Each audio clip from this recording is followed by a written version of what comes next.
Mister ladies நேயர்களுக்கு வணக்கம். நான் மலர்விழி மோகன்ராஜ், மலர் மருத்துவ ஆலோசகர். நம்ம ஏற்கனவே குழப்பம் சார்ந்த மனிதர்களை பத்தின பதிவுகள குடுத்திருந்தோம்.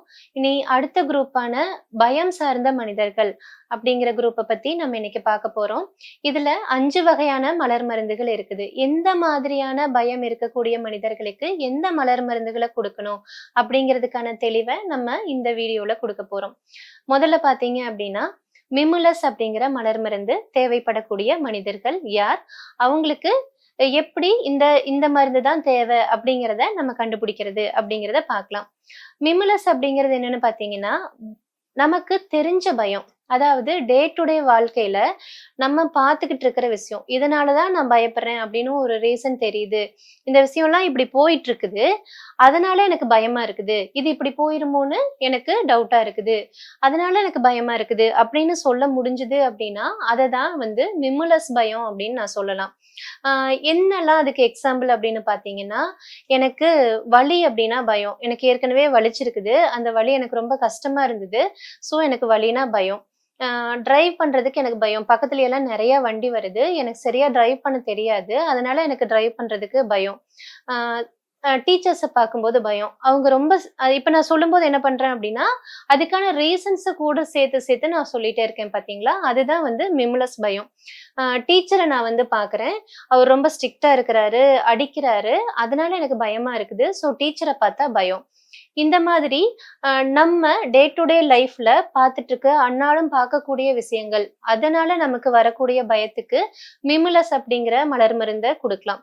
அ அத வந்து என்னன்னா, இவங்களுக்கு எப்படி பொதுவா சொல்லலாம்னா, தன்னுடைய அன்றாட வாழ்க்கைய நடத்துறதுக்கே இவங்களுக்கு ரொம்பவே ஒரு கரேஜ் வந்து தேவைப்படுது. அது ரொம்பவே கம்மியா இருக்குது.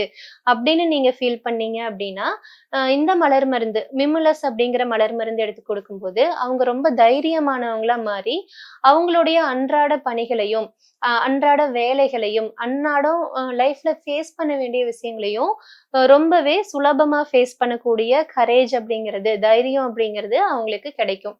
இதற்கான மலர் மருந்தோட பெயர் பார்த்தீங்க அப்படின்னா, மிமுலஸ். அதுக்கடுத்து அடுத்த மலர் மருந்து ராக் ரோஸ் அப்படிங்கிற மலர் மருந்து.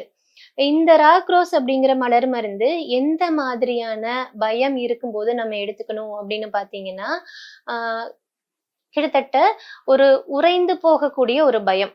ஒரு பயம் வந்துருச்சு. கிட்டத்தட்ட ஷாக் மாதிரியே இருக்கும். ஆனா அது ஷாக் கிடையாது. பயத்துல அப்படியே உறைஞ்சு போறது. அடுத்து என்ன பண்றது அப்படின்னே தெரியாம உறைஞ்சு நிக்கிற மாதிரியான ஒரு பயம். ரொம்ப ஒரு கிரிட்டிக்கலான சிச்சுவேஷன்ல மாட்டிட்டு நிக்கும்போது, எதுவுமே நமக்கு அசையவே தோணல. அப்படிங்கிற மாதிரியான ஒரு பயம் இருக்குது அப்படின்னா, அந்த சமயத்துல வந்து நம்ம ராக்ரோஸ் யூஸ் பண்ணும்போது, அந்த பயத்துல இருந்து சடனா வெளிய வந்து, நமக்கு இப்ப என்ன பண்ணணும் அடுத்து? அப்படிங்கிற ஒரு தெளிவு வந்து நமக்கு ராக்ரோஸ் எடுத்துக்கும்போது கிடைக்கும். இப்போ ஒரு ஆக்சிடென்ட் ஆயிருது. அந்த மாதிரி இருக்கிற டைம்ல, நமக்கு ரொம்ப வேண்டியவங்களுக்கு ஆக்சிடென்ட் ஆயிருது. இல்ல நமக்கே ஆக்சிடென்ட் ஆயிருது. அந்த பயத்துல நமக்கு என்ன நடக்குதுன்னே தெரியல. அப்படி ஒரு சிச்சுவேஷன்ல நம்ம இருக்கிறோம் அப்படின்னா, ராக்ரோஸ் அப்படிங்கிற மலர் மருந்து எடுத்துக்கும்போது, அந்த பயத்திலிருந்து சடனா வெளிய வந்து, இப்ப நம்ம செய்ய வேண்டியது என்ன? நமக்கு தேவையானது என்ன? அப்படிங்கிற ஒரு தெளிவான மனநிலைக்கு வர முடியும். அதுக்கு ராக்ரோஸ் அப்படிங்கிற மலர் மருந்த நம்ம எடுத்துக்கணும். அதுக்கு அடுத்த பயம் என்ன அப்படின்னா, ஆஸ்பென் அப்படிங்கிற மலர் மருந்து படக்கூடிய பயம். இந்த ஆஸ்பென் மலர் மருந்து தேவைப்படக்கூடிய பயம் எது அப்படின்னு கேட்டீங்கன்னா, காரணம் தெரியாத பயம். எனக்கு ஏன் பயமா இருக்குது அப்படின்னு என்னால சொல்லவே தெரியல. இல்ல அப்படின்னா, இதுக்கு ஒரு லாஜிக்கான ரீசன் கிடையாது. கற்பனையான ரீசன்னு சொல்லலாம். இது வந்து மக்களுக்கு மக்கள் மாறுபடும். நான் முன்னாடி சொன்ன மாதிரி, காரணம் தெரிந்த பயத்துக்கும், உறைந்து நிற்கக்கூடிய திகில் பயத்துக்கும் இருக்கிற மாதிரி, இதுக்கு காரணம் ஒரே மாதிரி இருக்காது. இது ரொம்பவே வித்தியாசப்படும். சிலருக்கு என்ன அப்டின்னா, திடீர்னு பயமா இருக்கும். அது ஏன் பயமா இருக்குது? எதுக்கு பயமா இருக்குதுன்னே தெரியாது. குறிப்பிட்ட கால நேரம் அந்த பயம் இருக்கும். அப்புறம் அந்த பயம் சரியாயிரும். அது ஒரு டைப்பு. சிலருக்கு எப்படி இருக்கும் அப்டின்னா, தண்ணிய பார்த்தா பயம், காத்த பார்த்தா பயம், நெருப்ப பார்த்தா பயம் அப்படின்னு ஃபோபியா டைப். எதையாவது பார்த்தா பயமா இருக்குது. அப்படின்னு சொல்றாங்க இல்லையா? ஃபோபியா. அந்த மாதிரியான பயமா இருக்கும். சிலருக்கு எப்படி இருக்கும் அப்படின்னா, நம்ம ஒரு வண்டியில போயிட்டுருக்கிறோம். அப்படியே இந்த வண்டி வந்து ஆப்போசிட்ல ஒரு வண்டி வந்து, இந்த வண்டியும், அந்த வண்டியும் மோதிருச்சுன்னா என்ன ஆகும்? அப்படின்னு கற்பனை பண்ணி ஒரு பயம் வரும். அந்த மாதிரி பயமா இருக்கலாம். அதாவது இல்ல அப்படின்னா சிலருக்கு பேய் வருது, பிசாசு வருது அப்படின்னு நினைச்சு பயப்படலாம். அந்த மாதிரி பயமா இருக்கலாம். இப்படி என்னெல்லாம் பயம் அ ஒரு லாஜிக்கான ரீசன் சொல்ல முடியாதோ, ஒரு காரணம் சொல்ல முடியாதோ, ஒரு சரியான விளக்கம் அதற்கு குடுக்க முடியாதோ, அந்த மாதிரியான பயத்துக்கெல்லாம் நம்ம யூஸ் பண்ண வேண்டிய மலர் மருந்து பார்த்தீங்க அப்படின்னா, ஆஸ்பன். இந்த மலர் மருந்த யூஸ் பண்ணும்போது, இந்த மாதிரியான பயங்கள் முற்றிலுமா விலகுறதோட மட்டும் இல்லாம, இந்த குழந்தைகளுக்கு 16 வயசுக்குள்ள இருக்கக்கூடிய குழந்தைகளுக்கு அடிக்கடி சளி, காய்ச்சல் வர்றது, அது வந்து மந்திரிச்சுட்டு வந்தா சரியாகுது அப்படின்னு சொல்றாங்க இல்லையா? அந்த மாதிரியான பிரச்சனைகள் எல்லாத்துக்குமே இந்த மலர் மருந்து குடுக்கும்போது சரியான தீர்வு அப்படிங்கிறது கிடைக்கும். இது ஆஸ்பன் அப்படிங்கிற மலர் மருந்துக்கான விளக்கம். அதுக்கடுத்து செரிப்ளம் அப்படிங்கிற மலர் மருந்து. இது ஆக்சுவலா வந்து செரிப்ளம் அப்படிங்கிறது அ எப்படின்னா, ஒரு குறிப்பிட்ட பய உணர்வு அப்படின்னு சொல்ல முடியாது இதைய. இந்த செரிப்ளம்ங்கிறது ஒரு பிரேக் டவுன் அப்படின்னு சொல்லலாம். அதாவது ஏதாவது ஒரு விஷயத்த நமக்கு பிடிக்காத ஒரு விஷயம், இல்ல அப்படின்னா நம்ம மனச பாதிக்கக்கூடிய ஒரு விஷயம் நடந்துட்டு இருக்குது. இல்ல அப்படின்னா, நம்ம கஷ்டப்படுத்துற ஒரு விஷயம் அப்படிங்கிறது நடந்துட்டு இருக்குது. அந்த நேரத்துல நம்ம கண்ட்ரோல்ல இருக்கணும், இருக்கணும், இருக்கணும்னு ட்ரை பண்ணி, ஒரு கட்டத்துல முடியாம டோட்டலா நம்மளோட கண்ட்ரோல இழந்து, நம்ம வேற மாதிரி பிஹேவ் பண்றோம் அப்படின்னா, அந்த நேரத்துல நம்ம செரிப்ளம் எடுத்துக்கும்போது, நம்ம மனச நம்ம கண்ட்ரோல்ல வச்சுக்க முடியும். அது மட்டும் கிடையாது. இந்த செரிப்ளம் அப்படிங்கிறது, ஏதாவது ஒரு விஷயத்துல நம்ம மைண்ட் நம்ம கண்ட்ரோல்ல இல்ல. இது செய்யக்கூடாதுன்னு நமக்கு தெரியும். ஆனாலும் நம்ம செய்யறோம். அ செய்யாம இருக்க முடியல. என் மைண்ட் என் கண்ட்ரோல்ல இல்ல. இந்த நேரத்துல நான் சத்தம் போடக்கூடாது, கத்தக்கூடாதுன்னு நெனைக்கிறேன். ஆனாலும் என் மைண்ட் என் கண்ட்ரோல்ல இல்ல. அ எனக்கு சுகர் இருக்கு. நான் ஸ்வீட் சாப்பிடக்கூடாதுன்னு நெனைக்கிறேன். ஆனாலும் ஸ்வீட்ட பார்த்தா என்னால கண்ட்ரோல் பண்ணிக்க முடியல.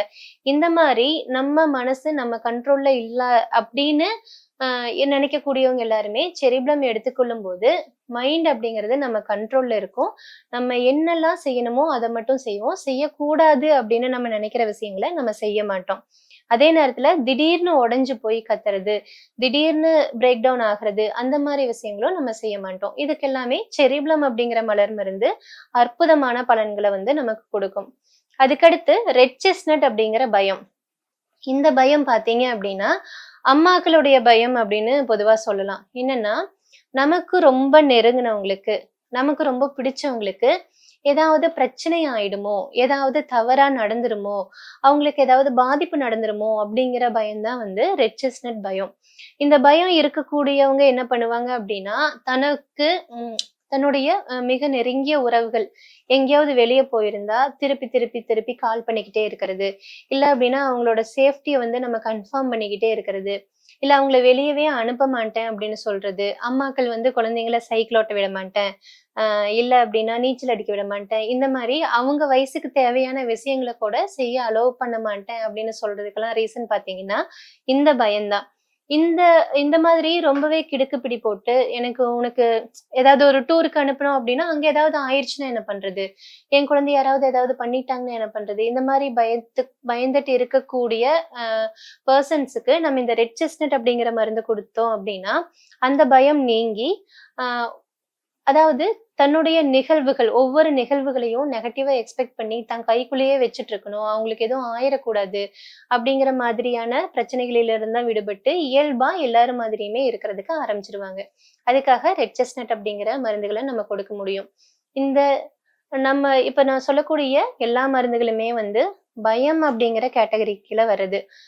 இந்த பயம் உங்களுக்கு எந்த மாதிரியான பயம் இருக்குது அப்படின்னு பார்த்து, அதுக்கு தகுந்த மலர் மருந்து நம்ம எடுத்துக்கும்போது என்னாகும் அப்படின்னா, அந்த பயம் அப்படிங்கிறது நமக்கு முற்றிலுமா விடுபட்டு, நம்ம ரொம்ப அமைதியானவங்களா, தைரியமானவங்களா மாற முடியும். இயல்பான வாழ்க்கைய எல்லாரும் வாழக்கூடிய சாதாரணமான வாழ்க்கைய வாழக்கூடியவங்களா நம்மனால வந்து மாற முடியும். இப்போ இதே நான் ஏற்கனவே சொன்ன மாரி தான் டோசேஜ் அப்படிங்கிறது இதுக்கு வந்து ஒரு பிரச்சனை கிடையாது. ஏன் அப்டின்னா, இது எல்லாமே முற்றிலும் பாதுகாப்பான, இயற்கையான மலர்களோட எசன்ஸ் தான் அப்படிங்கிறதுனால, உங்களுக்கு இப்போ பயம் வந்து ஒரு நாளைக்கு ரொம்பவே ஜாஸ்தியா இருக்குது. ரொம்ப உடம்பெல்லாம் நடுங்குது அப்டின்னா, 1/2 மணி நேரத்துக்கு ஒரு முறை கூட நம்ம ஒரு 5, 6 டோஸ் நம்ம வந்து காமாக வரைக்கும், அமைதியாக வரைக்கும் இந்த டோசேஜ் நம்ம தொடர்ந்து எடுத்துக்கலாம். எந்த பிரச்சனையுமே கிடையாது. இல்ல நார்மலா இருக்குது.